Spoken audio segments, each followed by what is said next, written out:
नमस्कार भैया बहनों, आप सबका स्वागत है। हमने पार्ट 2 में पिछली कक्षा में पढ़ा था विलयन के गुण। विलयन के गुणों में विलयन एक समांगी मिश्रण है, समांगिकता का गुण, उसके कण 1 नैनोमीटर से भी छोटे होते हैं, विलयन स्थायी होता है, ये सारी बातें पढ़ी थी। उसके बाद में आज हम जो पढ़ने जा रहे हैं वो है विलयन की सांद्रता। क्या है? विलयन की सांद्रता। उससे पहले आपको दो शब्द आपके सामने आएंगे, एक है तनु और एक होता है सांद्र। ये क्या है समझना, तनु और सांद्र। तो एक तो तनु विलयन होता है और एक सांद्र विलयन होता है। इसमें फर्क क्या है, तो इसको समझने के लिए हम एक क्रियाकलाप करते हैं। हाँ तो भैया बहनों, तनु और सांद्र को समझने के लिए एक क्रियाकलाप है, उससे समझ जाना। जैसे ये पानी है, मैंने 2 कांच की गिलासें ली, इसमें समान मात्रा में लगभग 100 ml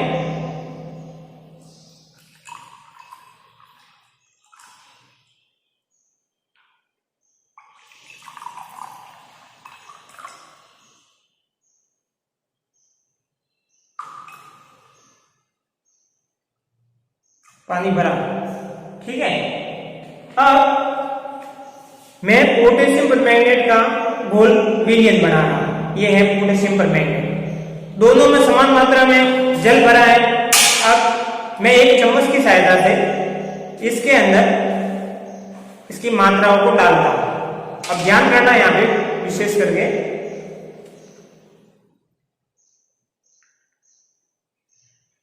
पहले वाले गिलास में मैं 1 नई के बराबर डाल रहा हूं। ठीक है,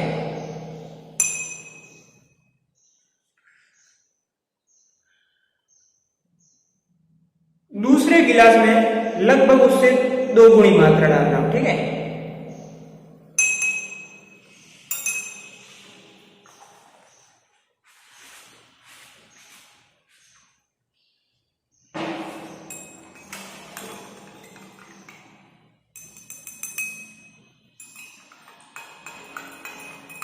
अब आपको ये दोनों पोटेशियम परमैंगनेट के घोल है। अब इसको कहते हैं तनु और इसको कहते हैं सांद्र। कारण क्या कि इसमें विलय की मात्रा कम है तुलनात्मक इसके, इसमें इसकी तुलना में विलय की मात्रा अधिक है। तो जिस विलयन में विलय की मात्रा अधिक कम होती है उसको तनु विलयन कहते हैं, और तुलनात्मक अगर किसी विलयन में विलय की मात्रा अधिक हो तो उसको सांद्र कहते हैं। जैसे ये दोनों पोटेशियम परमैंगनेट के विलयन है, एक में मात्रा कम है और इसमें मात्रा अधिक है। ठीक है, तो तनु और सांद्र आप समझते होंगे कि तनु विलयन क्या है, सांद्र विलयन है। विलय की मात्रा इसमें कम और सांद्र विलयन में विलय की मात्रा अधिक होती है। ठीक है,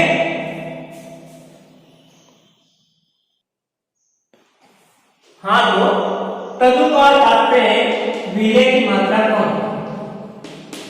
विलय पदार्थ की मात्रा कम, और इसमें विलय पदार्थ की मात्रा अधिक, विलय। ठीक है, विलय की मात्रा समान है, ये जाना। उसके बाद में प्रत्येक विलयन में विलय हो जाए उसको विलय पदार्थ को घोलने की एक क्षमता होती है। क्या होती है? क्षमता। तो उस आधार पर विलयन को 3 भागों में बांटते हैं जो देखेंगे। एक होता है संतृप्त विलयन,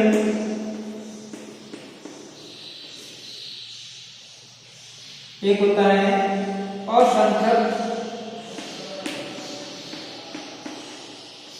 एक होता है अति संतृप्त। अति संतृप्त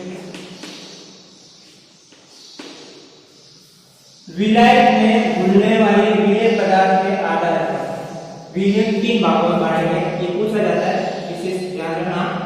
एक तो होता है संतृप्त, एक होता है असंतृप्त और एक होता है अति संतृप्त विलेय। ठीक है, संतृप्त विलेय क्या होता है, असंतृप्त क्या होता है, अति संतृप्त क्या होता है, सबको समझते हैं। जैसे मैंने एक गिलास लिया और उसके अंदर पानी भर दिया। एक गिलास लिया है, इसमें माना कि इतना सा मैंने पानी भर दिया।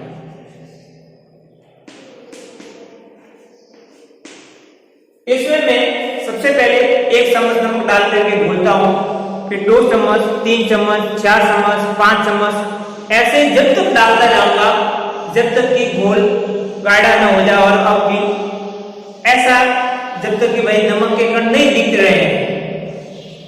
उसके बाद में अगर थोड़ा सा भी और नमक डालो तो वो नमक घुलना बंद हो जाए। ऐसे विलयन को संतृप्त विलयन कहते हैं। क्या कहते हैं? संतृप्त विलयन। मतलब जब विलायक की क्षमता विलय पदार्थ को घोलने की बंद हो जाती है, उस विलयन को संतृप्त विलयन कहते हैं। विलायक में विलेय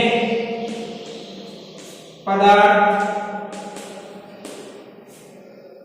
घुलना बंद कर दे, बंद हो जाए। ऐसे विलयन को संतृप्त विलयन कहते हैं, एक निश्चित ताप पर। ठीक है, विलायक में विलेय पदार्थ घुलना क्या हो जाता है? बंद हो जाता है। तो उस विलयन को संतृप्त विलयन कहते हैं। अब इस संतृप्त विलयन में मैं अगर और थोड़ा विलय पदार्थ डालूंगा तो वो घुलेगा नहीं, वो उसके अंदर अपने को तली में जमा होता जाएगा। ऐसे विलयन को अति संतृप्त कहते हैं। क्या कहते हैं? अति संतृप्त। यानी विलायक में विलेय पदार्थ घुलने की क्षमता के बाद में भी डाला जाता है और नहीं घुलता है और उसकी तली में जमा हो रहा है, तो ऐसे विलयन को अति संतृप्त विलयन कहते हैं। और एक होता है असंतृप्त। जैसे संतृप्त विलयन बनाते हैं, उससे जैसे मैंने 1 चम्मच डाला, 2 चम्मच डाला, उसके बाद में मैं अगर इसमें और नमक डाल करके घोल सकता हूं, यानी उसमें विलायक में विलेय पदार्थ को घोलने की क्षमता है, तो उसको बोलेंगे असंतृप्त।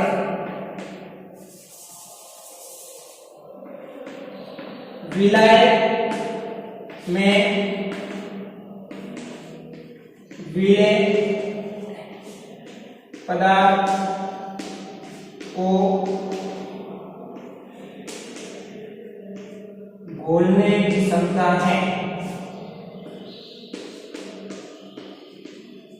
यानी और मैं नमक डालूं या जो भी विलय पदार्थ उसको डाल के वो उसमें घुल सकता है। ऐसे विलयन को असंतृप्त कहते हैं, जिसमें कि भाई अब और डाला गया तो नहीं घुलेगा, घुलना बंद हो जाता है, मतलब उसको बोलते हैं संतृप्त। और अति संतृप्त में मतलब विलायक में विलेय पदार्थ घुलना बंद हो जाता है। ठीक है, मतलब इसमें विलेय पदार्थ और डालेंगे तो वो अपने को उसकी तली में जमा होगा दिखेगा और घोल गाढ़ा हो जाएगा। तो विलायक में विलेय पदार्थ के घुलने के आधार पर विलयन 3 प्रकार के होते हैं, एक तो संतृप्त, एक असंतृप्त और एक अति संतृप्त। ठीक है,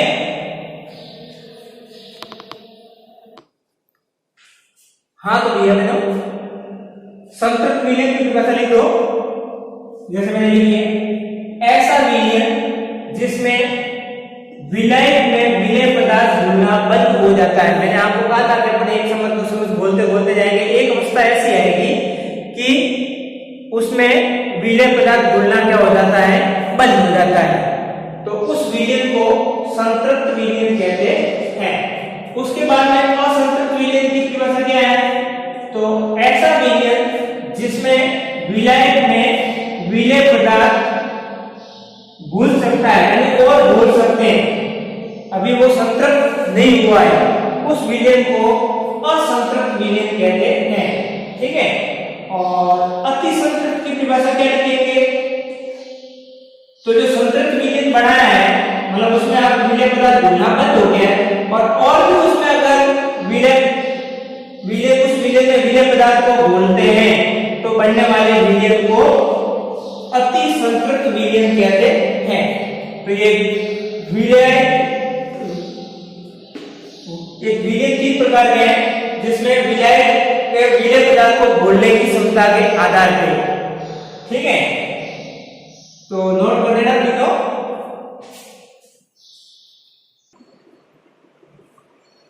हाँ, तो विलयन की सांद्रता ज्ञात करने के सूत्र है विलय पदार्थ की मात्रा बटे विलयन की मात्रा, या तो यूं लिख दो या लिख सकते हो विलय पदार्थ की मात्रा बटे विलायक की मात्रा।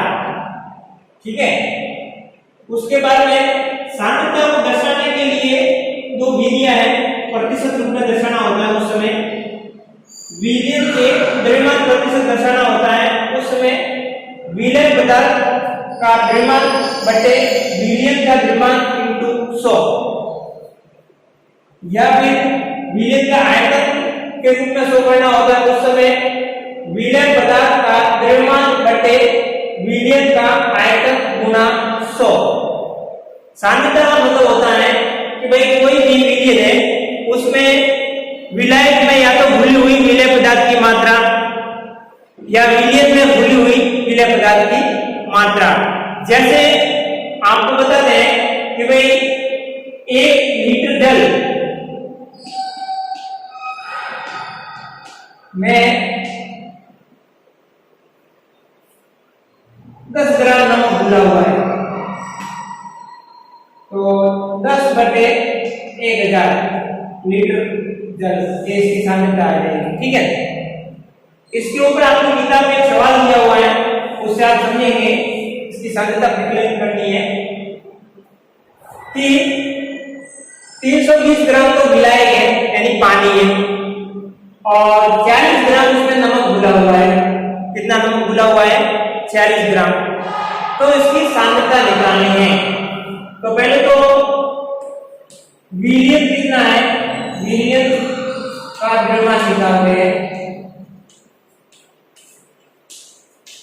तो ये दोनों जोड़ो, 320 प्लस 40 यानी कि 360 ग्राम। आप ये सूत्र लगा करके आप हल कर दो विलयन का द्रव्यमान प्रतिशत वाला। विलय पदार्थ का द्रव्यमान है 40 ग्राम बटे टोटल विलयन का आयतन है 360 ग्राम इंटू 100।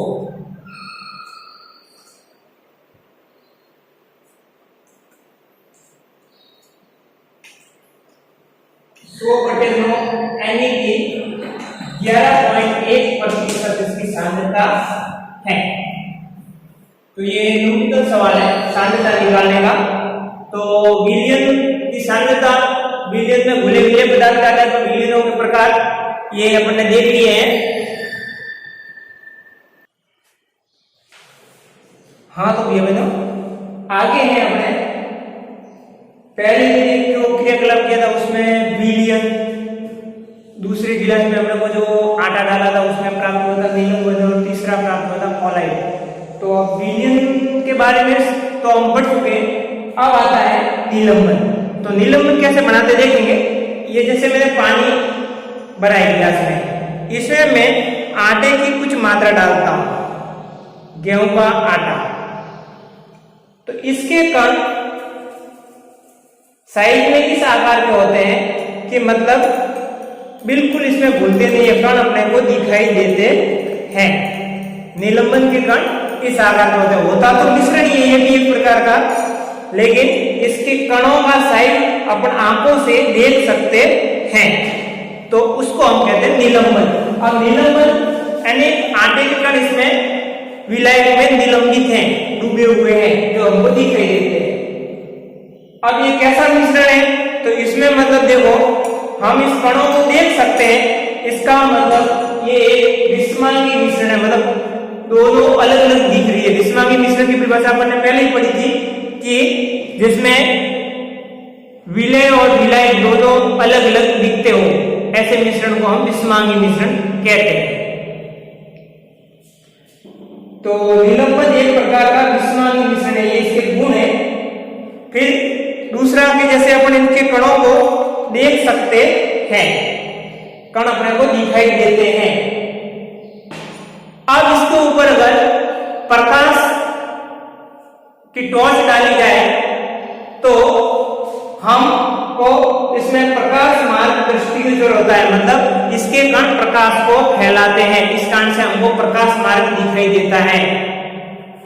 इसको हम छानने की विधि के द्वारा विलेय और विलायक दोनों को पृथक भी कर सकते हैं, इसलिए ये अस्थायी है। कैसा है?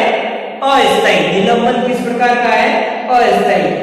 अब इसको मैं जैसे थोड़ी देर शांत पड़ा रहने दूं तो इसके जो आटे के कण है वो इसके तली में पेंदे में जाकर के नीचे बैठ जाते हैं। उसके बाद में अगर उसके ऊपर वापस प्रकाश डाला जाए तो वापस ये इसके कण प्रकाश को नहीं फैलाएंगे, यानी प्रकाश मार्ग हमको दिखाई नहीं देता है। तो ये निलंबन के गुण है। देखो वापस एक बार, विषमांगी मिश्रण है, कणों को हम देख सकते हैं, प्रकाश का मार्ग दिखाई देता है। अस्थायी इसको इस आधार पे कहते हैं कि इसको हम छानने की सामान्य विधि के द्वारा अलग अलग विलेय और विलायक को अलग कर सकते हैं। कण नीचे बैठ जाने पर प्रकाश मार्ग दिखाई नहीं देता है। उसके बाद में आता है एक और अवस्था है कोलाइडल। तो ये भी एक प्रकार का विषमांगी मिश्रण है। जैसे मैं परसों वाले प्रयोग में आपको बताया था कि पानी भरा और उसमें एक बूंद CID डाली थी नील की, तो पूरा विलयन ब्लू कलर का बन गया था, यानी उसके कण फैल गए चारों तरफ, तो उसका रंग दे दिया। तो ये कैसा विलयन है? विषमांगी। कोलाइडल जो होता है वो विषमांगी है। फिर इसके कण इतने छोटे होते हैं कि इनको हम देख नहीं सकते हैं, इनके कणों को देखना नहीं जा सकता है। इसके ऊपर अगर प्रकाश की टॉर्च डाली जाए तो ये प्रकाश मार्ग हमको दिखाई देता है और प्रकाश को फैलाते हैं, प्रकाश किरण को फैला देते हैं, जिसको हम कहते हैं टिल्डन प्रभाव। क्या है? टिल्डन प्रभाव। प्रकाश की किरण को फैलाना के गुण को टिल्डन प्रभाव कहते हैं। और ये प्रभाव टिल्डन नामक व्यक्ति वैज्ञानिक ने खोजा था, ये उन्हीं के नाम से इस प्रभाव को बोलते हैं टिल्डन प्रभाव, यानी प्रकाश किरण को फैला देते हैं। ये स्थायी का मतलब जैसे CI वाला पानी होता है उसको हम सामान्य विधि के द्वारा अगर विलेय और विलायक को पृथक करना चाहे तो पृथक नहीं होता है। इसको पृथक करने के लिए अपकेंद्रित विधि का उपयोग करते हैं। कौन सी विधि का उपयोग करते हैं? अपकेंद्रीकरण, पृथक्करण के लिए। तो कोलाइडल के गुण देख लो, विषमांगी मिश्रण है, इसके कणों इतने छोटे होते हैं कि इनको देख नहीं सकते हैं, प्रकाश डालने पर प्रकाश मार्ग हमको इसमें दिखाई देता है। ये स्थायी है। स्थायी का मतलब इसको हम छानने की भौतिक विधियों के द्वारा पृथक नहीं कर सकते हैं। पृथक्करण के लिए इसकी एक स्पेशल विधि है जिसका नाम है अपकेंद्रीकरण। और इसी जैसे टिल्डन प्रभाव आता है तो प्रकाश किरण का फैलाना, इसके ऊपर प्रकाश डालते हैं तो प्रकाश जो कोलाइडल के कण होते हैं वो प्रकाश किरणों को फैला देते हैं। जैसे आपने देखा होगा अपन घने पेड़ के नीचे खड़े हैं और उसमें से कहीं एक प्रकाश की किरण आती है तो उसमें अपने को बहुत सारे कण इधर इधर घूमते हुए दिखाई देते हैं। वो जो किरण दिख रही है उसमें, या बंद कमरे में कहीं से खिड़की वगैरह से कैसे छिद्र है वहां से प्रकाश आ रहा है तो उसमें आपको कई सारे धूल के कण दिखाई देते हैं, यानी कि वो कण इतने छोटे हैं लेकिन प्रकाश को फैलाते हैं, इस कारण से हमको वो दिखाई दे रहा है, तो उसको बोलते हैं टिल्डन प्रभाव। और इसकी खोज करी थी टिल्डन नामक वैज्ञानिक ने। ठीक है, आगे जो कॉलॉइड है वो दो चीजों से मिलकर के बना होता है, एक तो पृष्ठ प्रावस्था और एक होती है विक्षेपण प्रावस्था। दो चीजें कौन कौन सी है? प्रक्षेपित और विक्षेपण। प्रक्षेपित की तरह जो कार्य करती है, मतलब विलय पदार्थ है जिसकी मात्रा कॉलॉइड में कम होती है उसको प्रक्षेपित प्रावस्था कहते हैं, और जिसकी मात्रा अधिक होती है उसको बोलते हैं विक्षेपण। जैसे आपने कोहरा बादल बनता है तो ये कॉलॉइड का उदाहरण है। इसमें आपको पूछे कि कौन कौन इसमें प्रक्षेपित कौन है और विक्षेपण कौन है, तो जैसे देखेंगे ये द्रव्य प्लस गैस दोनों मिलकर के कौन सी कॉलॉइड में कौन सी अवस्था बनती है? एरोसोल। कौन सी अवस्था बनती है? एरोसोल।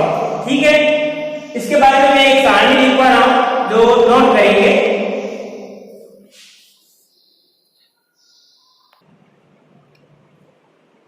हाँ, तो देखेंगे कॉलॉइड के उदाहरण है। जैसे आपको पूछे कि कोहरा या बादल होता है, उसमें प्रक्षेपित और विक्षेपण प्रावस्था कौन सी और किस प्रकार का कॉलॉइड है, तो आपको लिखना है द्रव्य तो है प्रक्षेपित और विक्षेपण है गैस, और प्रकार इसका पूछे तो एरोसोल है। यूं का पूछे धुआं किस प्रकार का है, तो आपको लिखना है ठोस प्लस गैस। इसमें अत्यधिक मात्रा में गैस रहेगी, ठोस के कण कम रहते हैं, जिसको प्रक्षेपित अवस्था कहते हैं। उसके बाद में जैसे सेलिब्रिटी के बारे में पूछ ले तो गैस और द्रव, इसमें गैस कम मात्रा में, द्रव अधिक मात्रा में, और इसका प्रकार पूछे तो फॉर्म में, किस प्रकार का है? फॉर्म। फिर जैसे दूध का पूछ सकते हैं तो इसका प्रकार है इमल्सन, और द्रव में द्रव प्रकार का कॉलॉइड है। ठीक है, तो अब आपको ये जानना आ गया होगा कि प्रक्षेपित प्रावस्था किसे कहते हैं, जिसकी मात्रा कॉलॉइड में कम होती है, यानी जो विलय पदार्थ की भांति कार्य करता है, और जिसकी मात्रा अधिक होती है उसको प्रक्षेपण अथवा विलय की भांति जो कार्य करता है। ठीक है भैया बहनों, आज इतना ही पढ़ते हैं। धन्यवाद सभी का। कोई समझ में नहीं आया हो तो वापस पूछ लेना। ठीक है।